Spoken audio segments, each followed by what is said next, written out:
नमस्कार and welcome back to diplomatic diary, जहां पर हम इंडिया की फॉरेन पॉलिसी से रिलेटेड इश्यूज को डिस्कस करते हैं। साजिद अकरम एंड नावेद अकरम ये दो आतंकवादी हैं जिन्होंने ऑस्ट्रेलिया के अंदर हाल ही में आतंकवादी हमला किया था बोंडी बीच पर, जिसमें अभी तक जो रिपोर्ट सामने आई है उसके अकॉर्डिंग लगभग 16 से अधिक निर्दोष लोगों की जान जा चुकी है और 40 से 45 लोग जो है वो अभी भी गंभीर रूप से घायल हैं। और जितने भी ट्रस्टेड मीडिया हाउस हैं, चाहे वो इंडिया के हो चाहे किसी दूसरी कंट्री के हो, उन सभी के द्वारा इस बात को कन्फर्म किया गया है कि ये जो दोनों है ये ऑस्ट्रेलिया पाकिस्तान, इनका जो ओरिजिन है वो पाकिस्तान से है, क्योंकि ये जो लड़का, इन दोनों में रिलेशन है वो पिता पुत्र का रिलेशन है।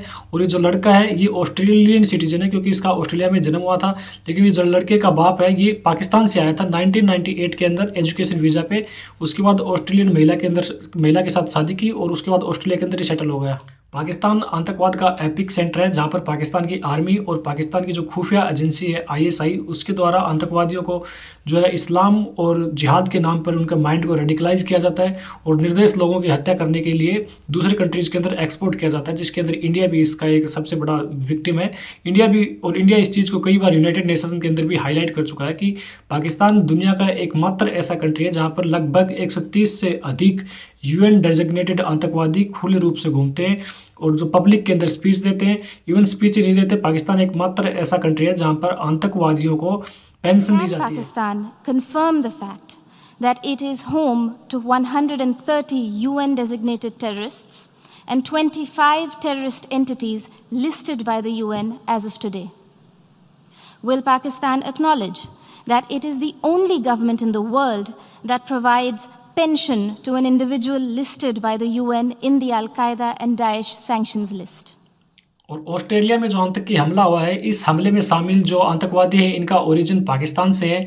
इसका जो कन्फर्मेशन है वो एक लाइसेंस से हुआ है, क्योंकि जो एक आतंकवादी इसके अंदर मारा गया था और जो लड़का है उसको अरेस्ट कर लिया गया था और उस फर्दर इन्वेस्टिगेशन में उसी के घर से, यानी नावेद अकरम जो है उसके घर से एक ड्राइविंग लाइसेंस रिकवर किया गया था।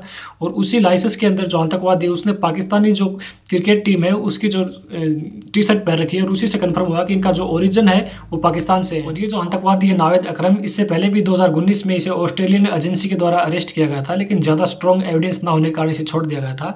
दूसरी चीज़, जो इजराइल के जो प्राइम मिनिस्टर हैं बेंजामिन नेतन्याहू, उन्होंने जो मीडिया के सामने प्रेस कॉन्फ्रेंस की है उसके अंदर इस बात को हाईलाइट किया गया कि इजराइल सरकार ने पहले ही ऑस्ट्रेलिया को इस बारे में सूचित किया था कि ऑस्ट्रेलिया गवर्नमेंट की जो पॉलिसी है वो आग में घी डालने का काम कर रही है और गवर्नमेंट ऑस्ट्रेलिया की जो डिसीजन ले रही है वो जो यहूदी हैं उनके अगेंस्ट एक जो है ना एंटी यहूदी का जो मूवमेंट क्रिएट कर रही है। On August 17th, about 4 months ago, I sent Prime Minister Albanese of Australia a letter in which I gave him warning that the Australian government's policy was promoting and encouraging anti-Semitism in Australia. I wrote, "Your call for a Palestinian state pours full fuel on the anti-Semitic fire. It rewards Hamas terrorism. It emboldens those who menace Australian Jews and encourages the Jew hatred now stalking your streets. Anti-Semitism is a cancer. It spreads when leaders stay silent.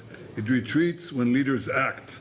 I call upon you to replace weakness with action, appeasement with resolve." और जब India ने आतंकवाद को लेकर पाकिस्तान को expose किया है तो ज़्यादातर कंट्री को यही मानना है कि ये पाकिस्तान और इंडिया का एक इंटरनल इशू है, लेकिन आतंकवाद आज एक ग्लोबल प्रॉब्लम है। और जब तक पाकिस्तान एग्जिस्टेंस में रहेगा या इस पाकिस्तान की ज़्यादा अधिक विभाजन नहीं होगा, पाकिस्तान की मिलिट्री और ज़्यादा कमज़ोर नहीं होगी, तब तक आतंकवाद जैसी एक जो कैंसर है इसको दुनिया भर को इससे जूझना पड़ेगा। You do admit, sir, that Pakistan has had a long history of backing and supporting and training and funding these terrorist organizations. Well, we have been doing this dirty work for the United States for about 3 decades, and West, including Britain. आज दुनिया में आतंकवादी हमला जो किसी भी कोने में हो, चाहे वो इंडिया में हो, चाहे अमेरिका में हो, चाहे इवन ऑस्ट्रेलिया में हो, लेकिन जो उस इन्वेस्टिगेशन के बाद जो लिंक मिलता है डायरेक्टली और इनडायरेक्टली वो पाकिस्तान से मिलता है, क्योंकि पाकिस्तान एक आतंकवाद का एपिक सेंटर है। और इस चीज़ को दुनिया को भी समझना पड़ेगा कि आतंकवाद सिर्फ इंडिया की प्रॉब्लम नहीं है बल्कि एक ग्लोबल प्रॉब्लम है। और यदि आप भी इंडिया की फॉरेन पॉलिसी में इंटरेस्ट रखते हैं तो डिप्लोमेटिक डायरी चैनल को जरूर सब्सक्राइब करें। जय हिंद।